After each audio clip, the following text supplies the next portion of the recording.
Welcome back to another episode. Today I'm solo and I'll be diving into a deeply personal and transformative topic, the journey of prioritizing your own needs and desires. Doing the inner work is a path filled with challenges, but also immense growth and empowerment. I'll be sharing my own story of self-discovery and self-care, and I hope that it resonates with you. I never really learned the importance of prioritizing my own needs and desires. Growing up, I constantly put others before myself. It wasn't about being helpful or kind, but rather a deep-rooted belief that my worth as a person depended on how much I could do. Not only for others, but also in this process, self-sacrifice for others.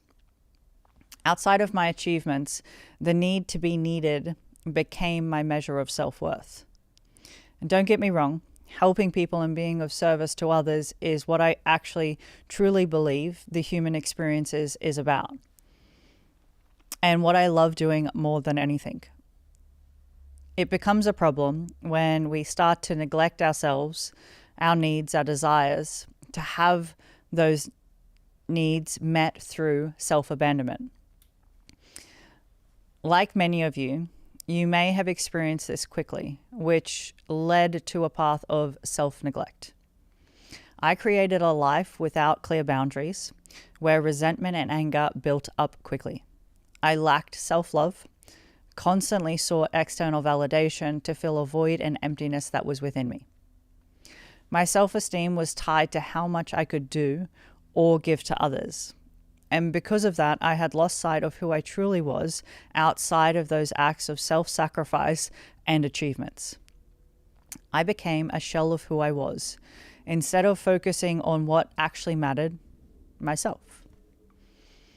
Breaking free of these ingrained life patterns is daunting. It requires deep reflection and acceptance that the circumstances that we find ourselves in are a direct result of our own life choices and not the actions of others. This realization also empowers us to take full responsibility where necessary for our own well-being and make necessary life changes.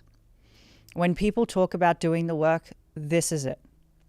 It's about unlearning unhealthy patterns and coping mechanisms, being able to break free from ingrained limiting beliefs. Nothing, and I mean absolutely nothing, worth having is easy. When I started doing the work, I had to become obsessed with myself, which at the time meant the version that I was then, and honestly, that was not the version of my best self, but she was going to be. I started setting strong boundaries with myself to protect my inner peace, established limits that honored my well-being, cut out toxic coping mechanisms like drinking and drugs, and putting others first. I had to learn to say no when necessary without guilt or fear of disappointing others. I even cut out men, dating, and everything. My sole focus was on myself and for those who were adding to my well-being. Coming to understand that my want to appease others, which had become such a prominent part of my identity, was actually a learnt behavior in order to just keep the peace. But unfortunately, I wasn't actually keeping my peace. I was keeping everyone else's at the expense of myself. As you do the work, you'll be confronted with versions of yourself that maybe didn't operate from a place of your best self, and that's okay. But in order to truly grow, being able to accept all parts of yourself in those moments is when you're able to change patterns and cycles that stem from authenticity and genuine connection. This means making choices that are aligned with your own desires and values, using your inner voice or gut feeling, and embracing what truly brings you joy and fulfillment. If you struggle to prioritize self over anything else, this journey will be one of the most transformative things that you can do for yourself. It allows you to reclaim your identity and rediscover the unique qualities that make you, you. I can confidently say that changing these deeply ingrained patterns will be challenging, but I promise that it will be an empowering process of growth. If you're listening and you're resonating with some of this, or maybe you find yourself in exactly the same place that I was, here are the key steps you can take to begin your own journey. 1, set clear boundaries.